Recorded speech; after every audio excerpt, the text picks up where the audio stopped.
ქუთაისში კლინიკა ნურალიძე უნიკალ მედში ორშაბათდილით მომხდარმა ინციდენტმა საზოგადოებაში დიდი რეზონანსი გამოიწვია. ფაქტთან დაკავშირებით უკვე მეორე დღეა მიმდინარეობს აქტიური განხილვა. მომხდართან დაკავშირებით განცხადება გაავრცელეს ინდირა კოპალეიშვილის წარმომადგენლებმა, რომლებმაც აღნიშნეს, რომ საზოგადოების ნაწილს სრულად არ აქვს ინფორმაცია რეალურ გარემოებებზე და მათი თქმით ფაქტის ინტერპრეტირება არასწორად მოხდა კლინიკის ადმინისტრაციის მხრიდან.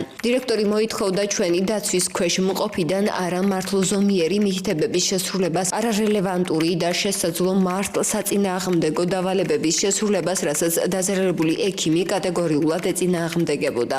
გამოდმებულმა ფსიქოლოგიურმა ზეწოლამ პროფესიული და პირადი ცხოვრების ხელყოფის დამუქრებით დირექტორის მხრიდან მთავარი ექიმი ინდირა კოპალეიშვილი ჩააგდო სულიერად მძიმე მდგომარეობაში, რასაც შესაძლოა მოჰყვა ის, რაც ორშაბათ დილით მოხდა.